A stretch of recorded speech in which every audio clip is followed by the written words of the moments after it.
Yan, isang mapagpalang araw mga kalingap, mga kababayan, ano? At ayan, mayroon tayong pupuntahan dito sa lugar na ito.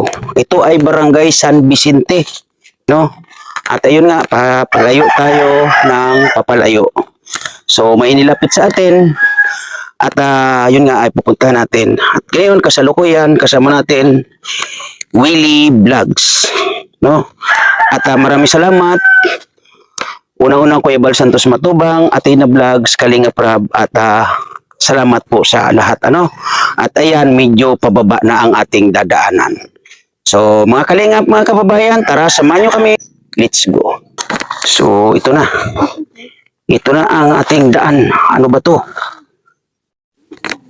Patay tayo rito. Ano ba yan? Baka tayo ay dumaos-dos dito. Dito. Ha? Hagdan. Hagdan? Oo. Tapos nakasapatos pa ako. Oo. Grabe naman. Di ko yata kaya yan,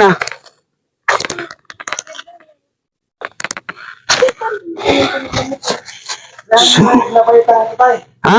100 balita. Wala ba ibang madaanan dito? Wala. Hindi ko kaya dito. Hindi ko kaya dito. Hindi naman madalas. Wala ibang daanan? Yung doon sa ikot, malayo. Malayo pa. Hindi ko kaya dito. Pagtaas tayo? Nalulula ako. Yan babae. Tata, sabi na. So yun nga, ano, mga kalingap, mga kababayan, ay hindi ko kayang dumaan sa ganyan. So maghahanap tayo ng alternate na dadaanan. Sana may madaanan tayo na hindi dito. Di baling malayo, wag lang sa ganito, no? So, yun mga kalingap, naghanap kami ng alternate na daan, ano? Kasi hindi ko talaga kaya yung daan na yon. Ito ay unang scout natin this month and this year, 2025, January 7.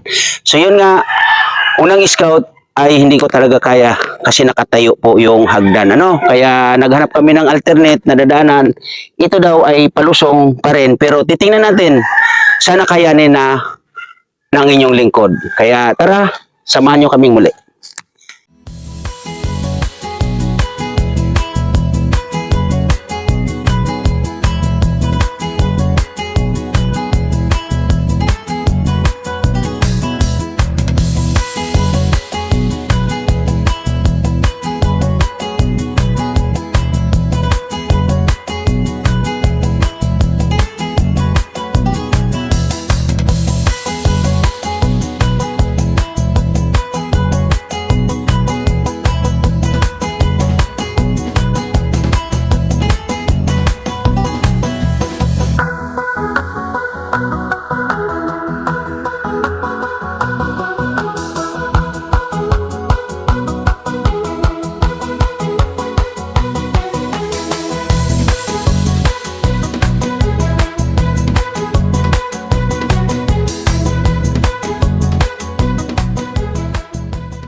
Malayo.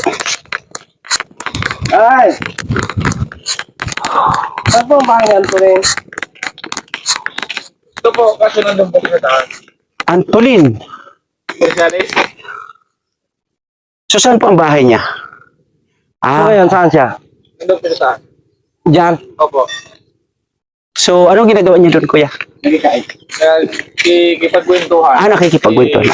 Okay. Mag-isa lang siya, eh. Makisa. Hindi, mag-isa lang siya. So, tama. Opo, yan po. So, tama ang impo na mag-isa siya sa bahay. Okay. So, saan nandaan dito, kuya? Yeah. Ay, ito. Doon nandun po siya, wala pong tao dyan, ah. Walang tao. siya ako sa taas. So, yan si tatay. Antolin.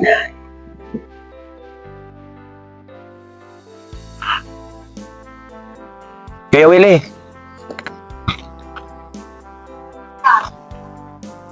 So, ano ang kwento sa'yo nung naglapit siya dito about kay Tatay Antolin? Sabi ni Kap, tulog daw yan sa bahay. Walang kasama. Walang kasama. Kaya sabi ni Kap, puntahan daw natin. Sabing malaman natin yung kwento ng buhay. So, alam ba ni Kap na tayo ay nasa araw, oras ng scouting? Oo, tay. Okay. So, ngayon nga, tayo ay scouting, so ibig sabihin, aalamin muna natin ang sitwasyon ni tatay. Oo, tay. So, dito pala yung eksaktong daan. So, dito tayo, no?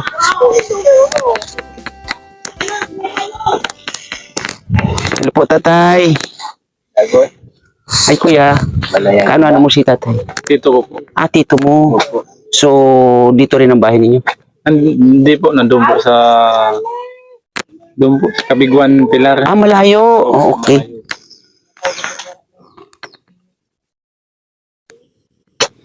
Tay, ano pangalan ni tatay?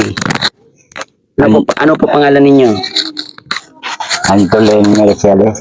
Antolin Mircialis. Ilang taon po si tatay? 63. Mag 63. Po. Ilan ang anak? Dalawa lang. Dalawa. May asawa? Asan po yung asawa? Nabatak. Nabatak. Ano siya, adik? Bulag na. Hiwalay. Hiwalay. So, ang asawa mo tatay ay nabatak. Ibig sabihin, Hiwalay na po. hiwalay. So, si nanay nasan ngayon? Asa Bulacan. Nasa Bulacan. Ano ang kasama niya doon sa Bulacan? Yung asawa niya. Ah, asawa niya. So, may anak kayong dalawa. Bali, 4 sila. Ah, bali apat. Ano yan? Yung bali apat ka mo na anak ay inyo talaga. Oo. Inyong anak. Namatay na nga yung isa. Namatay na yung isa. Yung mga anak ninyo nasan ngayon? Nandun sa ina. Ah, nasa kanya. So, ibig sabihin, wala kang kasama dito na anak kahit isa. Wala po. Oh. So, paano yung kinabubuhay mo? Binibigyan lang ako Nino po? nung asawa nung kapatid ko. Binibigyan ka ng asawa ng kapatid mo, so bayaw mo. Yun po. Oh. So, dito sa bahay na to, tatay, sino ang kasama mo dito? Ako lang po. Ikaw lang mag-isa. Matagal ka na nakatira dito, tatay? Tinayo ito to 2024 ay 22. 2022. So, 2 taon. Sa loob ng 2 taon na tinayo ito, ikaw lang ang mag-isa dito na nakatira. So, nakita ko yung sitwasyon mo kanina na hindi ka nakakalakad gaano. Ano po ang nangyari, tatay? Stroke na siguro ito. Na-stroke na siguro. So, wala kayong kasama dito na pwede kong makausap about sa sitwasyon mo o sitwasyon mo. Wala ba kung pwede makausap, makakwentuhan, na matanong sa sitwasyon mo dito? Wala naman po. Kuya, ate. Kuya, ate. Sino po ang pwedeng makakwento or makakwentuhan ko about dito kay kuya? Para naman makahingi ako ng konting explanation sa sitwasyon nito. Si ate. Ay, ano ko muna yung mic. Ate. Ate, dikit natin dito sa... Yan. Yan. Ate, anong pangalan? Pabena Punay po. Rowena Punay. Punay. Ang alam kong Punay, ibon. Tama? Pwedeng ibon, pwedeng tao. Hindi. Ibig ko sabihin, ang pagkakadinig ko sa Punay, ibon, mga Kalampunay. kalampunay. Okay. Ano yung kalampunay? Ibon yun. Ah, ibon. Nagsasalita. Yung nagsasalita na ibon. Ayun, tama. Ay, pasisya na po kayo sa tanong ko kay ate. Si ate, ang pangalan ay Rowena. Rowena. Ilang taon po? 53. May mga anak? Meron po. May asawa? Meron. Good. Kaano-ano mo si tatay? Tito ko po. Tito mo? Opo. Oh. So, ilan kayong kamag-anak ni tatay na nakatira dito sa lugar na to? Bali, kami lang po yan dito. Ako pa lang dumating dito Okay. So, yung mga nandito ay mga bisita. Opo. Pero kamag-anak din po niya yan. Ay, Kamag-anak. mga pamangkin niya. Yun nga, sabi nga ni Kuya, ay siya ay saan ba yun? Sa Kabiguan, malayo. Oo, malalayo. So, ibig sabihin, ate, ikaw ang malapit dito kay Kuya. Opo. Tama. So, kumusta ang pamumuhay ni Kuya dito? Minsan po mahirap. kasi wala po siyang ano dito. Wala pong kasama at saka wala nga po siyang ilaw, walang ano gamit siya dyan sa bahay niya. Oo, wala siyang ilaw dito Wala po. sa bahay na to. Opo. So, paano yung pang-araw-araw niya, nanay? Minsan po may pagkain doon sa amin, may bibigyan naman namin siya. So, ibig sabihin nito si tatay ay umaasa na lang sa bigay. Bigay po. Oo. So, ilang taon ang ganyan si tatay? Matagal na po. Hindi ko na po matanda kung ilang taon na po siyang Sa mga kapatid ni tatay, ilan? 10 po sila, isa pa lang pang nawala. Alos wala naman po sila. Yung isang kapatid niya po dito, yung mga nanay niya, nasa Kabiguan din po. Malalayo. Opo. So, ang pamumuhay ng mga kapatid ni tatay, kumusta naman? Sa inyo, kumusta naman mga pamumuhay niyo? Sa amin, isa rin po kaming nag-sidecar lang po kami. Yung wheeler. Sa Pampanga pa po yun. Malayo pa. Opo. Galing po ako ng Pampanga. Kauwi ko lang po kahapon. Nagpasyal po lang ako dito. So, ibig sabihin, si tatay, sino yung pinakamalapit niya na kamag-anak dito? Yung pinakamalapit ni tatay na kamag-anak? Yun po, yung ano po yan. Nandiyan niya po sa Kabiguan niya Bali dito po, ako lang po kasi diyan po kami tumira sa Ay, ibig sabihin, pumunta ka lang ng Pampanga. Opo. So, dito kayo Opo. talaga okay. So, yun, malinaw yung ating kay ate. Yun nga, kasi nailapit ito si kuya ng isang senior citizen daw, presidente ng senior citizen sa barangay na to. Opo. Ano pong barangay ito, nanay? San Vicente. San Vicente. So, ang ni tatay, wala siyang kasama dito sa bahay na to. So, ang kanyang pang-araw-araw ay asa sa bigay. So, yun nga, ang kwento niya, yung kanyang asawa ay, ano yung tawag doon? Ano sabi niya doon sa asawa niya? Nabatak. Nabatak. Ano yung nabatak na? Hiwalay po. Nahiwalay. Nag-asawang iba. Nag-asawang iba. Ibig sabihin, naagaw. Yun, naagaw. Grabe naman. Nangabilang buhay. Bahay. Nangabilang bahay. So, ilang taon nang nangyari yung ganun, nanay? Tagal na po. Malilit pa po yung mga anak niya. Ngayon, ang mga anak nila, ang tanong ko, nasaan? Nasa Bulacan po, sa asawa niya. Hindi ba siya kinikilalang Hindi po. tatay ng mga bata? Hindi po. Bakit kayo? Hindi ko po alam. Hindi ko na po nakausap sila. Yung mga anak niya. So, yun ate, no? Kasi, yun nga, yung sitwasyon ni tatay ang nakakaawa. Kasi ito ay sulok na. Grabe, sulok. Ako nga mismo ay kinakabahan pag parito kasi sulok na masyado. So, nanay, maraming salamat kasi ikaw pala ay pamangkin ni tatay. Ano ulit pangalan ni tatay? Antolin. Ni tatay Antolin. Ikaw yung kanyang inaasahan dito, no? So, kausapin ko po uli si tatay, no? So, tay, kwentuhan tayo muli, tatay. Ayan. Ngayon, tatay, kwento mo sa akin kung ano yung importante at kailangan mo dito sa inyo. O dito sa iyo, na lalong-lalo na ikaw yung mag-isa. Sige. Gusto ko sana mabigyan man lang ilaw. Ilaw. Saka mahingi ng bigay. Ano ba? Hindi, ulam makukuha na lang dyan. Kahit yung mga gulay-gulay, ano? So, ang kailangan mo dito, tatay, ay yung kuryente at bigas. Dahil sa mga ulam-ulam, pwede naman kung ano-ano na lang dyan. Laging talbos ang kamote. Wala ka bang panawagan doon sa iyong mga anak? Wala na po, malayo naman sila. Bakit? Ilang taon na bang iwalay kayo ng asawa mo? Hindi ko lang matandaan, sir, kung anong taon niya. Kayo, nanay, tanda niyo pa. Hindi na po. Hindi niya narito.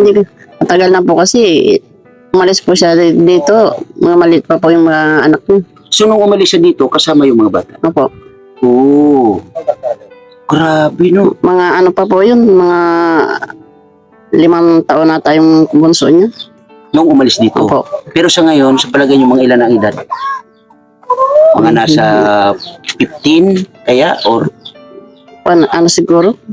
Nasa 10. Ay, hindi. mga 10 taon? Higit po. Kasi higit. ano na eh. Anong 19 yung anak mo isa? Hindi ko nga matanda. Hindi na rin matandaan. Oo. So, yun tatay ang mahirap ano kasi may mga anak ka nga pero sa kasamaang palad ay kinalimutan ka. Okay lang. Okay lang yun, sir. So, yun nga ang kailangan mo dito ay yung kuryente. At yung bahay ni tatay ay butas-butas na rin pala. Wala na po yan. Saka wala na po. Oo, ang liit pala nito. No? Akala ko naman ito ay malaki.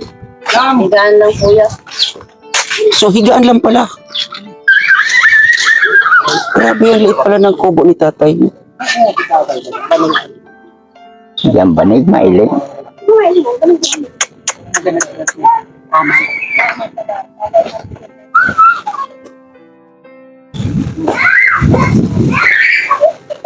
Iya ako nga dyan, sir. Karton lang. Higaan mo, karton lang. Oh, paano nabubuksan to, tatay? Oh, automatic. Ay, grabe naman.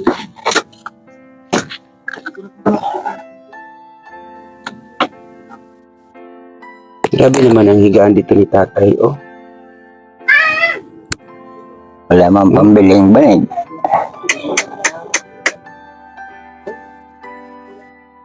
Karton ang higaan ni tatay. Mga kalingap, mga kababayan.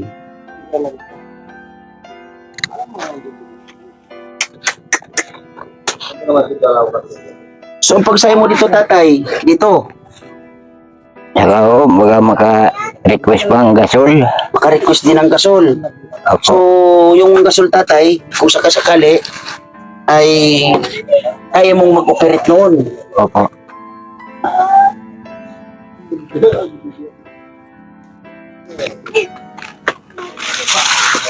Para walang panggatong. Grabe yung sitwasyon ni tatay, mga kalingap, ano. Yun nga, yung higaan niya ay karton. So, bakit nanay karton lang yung higaan ni tatay? Ayun na lang po ang inaano niya. May panig na pong maliit dyan. Ayaw na nga po niyang gamitin. Bakit naman tatay ayaw mo gamitin yung banig? Masisira. Masisira! Ay, grabe naman yan, tatay. Gamitin mo, tatay, kasi tingnan mo naman yung sahig. Inuulan na po kasi doon sa Oo nga, ano, Natutuluan. tumutulo pala dyan, ano, yung bubong. Natulo lang naman yan, sir, pag naulan. Ay, grabe naman dyan. Bakit ganun? Bakit ganun kayong mga sa sitwasyon ninyo ay ganyan, no? Na pag tinatanong ganito ganyan, ang sagot eh gano'n, natulo lang naman yan pag naulan, pag di naulan, di naman natulo. Pero di nyo ba alam, tatay, ay makakasama po sa inyo yan. So, unang-una kayong ay mag-isa na lang. So, yun dapat natin gawin. Kasi ito ay kailangan ano bang tawag no, nanay? Yung matabunan sa pinakadugtungan. Anong tawag niyan? Yun nga, bubong, no? Yung ibabaw na bubong para hindi siya magtulo. Kuya Wile, matakpan.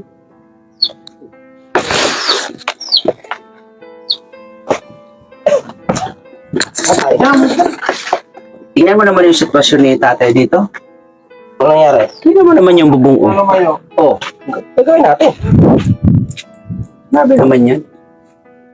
Tapos itong higaan niya, oh, tingnan mo naman. Tingnan mo yung higaan niya, oh. Yung banig daw ayaw niyang gamitin Tapos, kasi masisira. dito na lang siya sa Ito na lang. Kasi mababasa daw. Pag nabasa daw, pag umulan lang naman daw nababasa. Ginagamit niya daw niya siguro yan pag tag-init. Pwede. Pag tagulan, hindi niya ginagamit. Di kaya pagtagulan, karton. Karton. Pag tag-init, yung banig. Malig. Kasi daw, pag umulan, tumutulo. Pag wala naman ulan, di naman natulo. Pwede. Galing, no? Galing. Very good. So, palagay mo Kuya Willie kung gagawin natin yung mga ilang anahaw yan. 50 nga na ako tayo. Pag ano natin yan, kung ano gawin natin. Kaya naman ang cameraman natin akyatin yan. Ay, kaya. Malit lang naman yung ating cameraman, siya ay, ang height niya ay 5'3". 5'3". 3'3". Ah, 3'3". 3'3". So, kayang-kaya yan. So, magano tayo ng anahaw sa sunod na pagbalik natin dito, Kuya Willie. Kakawa naman si tatay. Pero hindi siya maulanan Tanong dito. ko sa tatay kung pwede sa kanya. Alin? Kung pwede sa kanya gagalawin yung bubungan. Pwede yan kay tatay. Tapos, yun nga yung kalandaw, yung siguro kahit yung ano Kuya Willie, yung anong tawag nun, yung sinisindihan na ginaganon. Ah, yung tigas. Oo, kasi para daw hindi na siya, yun ang hiling ni tatay. Pag binili yung tatay, mga magkano kaya yung sabi mo na kala na yun? Hindi ko po Hindi alam. mo alam. Yun ang hiling ni tatay. Kalan. Oo, Tapos, tsaka bigas. bigas. Pero unahin siguro natin yung bubong Kuya Willie, pagbalik natin dito, schedule natin. Pwede. Pag hindi nag-ano ng tagulan para magawa natin yan, siguro minuto lang yan. Oras lang, magagawa na yan basta may anahaw. May makukunan bang anahaw dito ko, tatay? Bibili. Bibili! Manghingi na lang tayo, tatay, kasi mahirap lang tayo. Manghingi na lang tayo, baga marami naman siguro kayo nanay mga kaibigan dito, manghingi na lang tayo anahaw. Hindi ko po masabi dahil matataas na yung mga anahaw na yun. Ah, kumbaga, kukunin pa sa puno. Oo. Grabe naman tong sitwasyon ng ano ni tatay dito, bahay. So yung mga kamag-anak ninyo nanay ay malalayo. Si mister mo, ano yung trabaho niya? Ano po, nag-wheeler dun po. Na yun nga yung ano yun, yung Pedicab. pedicab. Hindi naman po namin matulungan kasi wala naman po kaming ano. Yun lang ang kinikita namin sa ano. Kasi minsan pinapadala lang ako dito, magkano lang. So, yun nga tatay, ano? Ulitin ko, nga kami ay nasa scouting. So, ang ano ko dito para sa akin, Kuya Willie! Pag-usapan muna namin ni Kuya Willie kung kailan ang schedule pagbalik dito. Kasi gusto ko, pag bumalik dito, may ano na tayo na pangbubong dyan. Magkano yung anahaw dito nanay pag bibili? Nasa 2 piso po. 2 piso ang isa. Ang isa o kaya 3. Oo. So, sabihin na lang natin 2 piso kasi para makatulong naman dito kay tatay. Mga 50 ang anahaw, Kuya Willie, no? Di, sobra dyan tayo. Ay, kulang dyan sa 50 tayo. Kasi padapaan pa natin yan ng ano. Dalawa. So, 100. Oh, pwede nga 100. 100. Sa 2 piso, 200 pesos. So, ganun lang yung ano natin. Ngayon, mayroon yatang matitirang nylon doon kay ano, yung sa pakubo natin doon kay Ate Gima Agripa. Gamitin na lang natin yun. No? Anong kailangan yan tayo? Alambre. Alam rin na. Alambre. Pangipit. Bili na lang tayo. Mura lang naman siguro yung alam rin. Hindi naman gagamitan ng nylon yan. Alam rin. Kasi gaganon. Para makapal yung pinaka ano niya. So, yun na lang siguro ang gawin natin. Kasi para safe yung higaan dito ni tatay. At ayun tatay, sa pagbalik namin dito tatay, nagdadala kami ng kahit kunting bigas ano, at dasal tayo na may magtulong sa atin doon sa hiling mo na ano yun, kalan, yung saingan, para hindi ka na mahirapan sa pagkuha-kuha ng mga panggato kasi yung sitwasyon nga ni tatay, mga kalingap, no? Sana po may makatulong kay tatay doon sa gasol na yung kahit na yung maliit lang po, no? Para naman dito kay tatay. Siguro kahit yun lang yung ating maibigay kasi anong tawag nun? Diretso na. Diretso nang isasalang yung kung ano man yung pwede niyang lutuin. O yung kasama na yung pinaka-burner niya. So siguro nasa mga 1.5 yun, no? So mga nasa 1.5, di ko lang alam, di ko lang sure. Kaya sana po may makatulong dito kay tatay doon sa saingan or kalan na hiling po ni tatay. So, ulitin ko tatay, ano? Mag-schedule tayo ng dito, pagbalik. Okay. Sa palagay mo, mga next week? Next week. Next week, mag-usap na lang tayo kung anong araw tayo makabalik dito. Pag-ikot natin tayo. Pag-ikot na lang natin. Pag-ikot natin. Mga babalik. Oo. So, nanay, may mga orderan ba ditong anahaw? Para pag mag-order na kayo kasi sigurado balikan namin po si tatay. Maghanap pa po. Mag-order na po kayo, nanay. Yan, Ryan. Oo, mag-order na kayo kasi 100 lang naman yan. Basta pag okay na, nandito na, bayaran ko, and then, tuloy-tuloy na gagawin yan. Pagbalik namin, kailangan nakaready na yung anahaw para gagawin na yan kasi magdadala na kami nung gagamitin. At magdadala kami ng konting bigas kay tatay. Ha? Apo. So siguro mga next week, babalik kami dito. Okay? So, yun mga kalingap, mga kababayan, ano, sa mga nandito sa aking premiere, ano, yun nga po, ang hiling ni tatay ay yung kalan. Siguro, mga halagang 1.5, no? Di ko lang alam, di ko lang sure kung magkano yan. And then, sigurado po ay ito ay may papagawa natin. Kasi yun nga, nakakaawa yung sitwasyon ni tatay na natutuluan siya pag umuulan, ano? At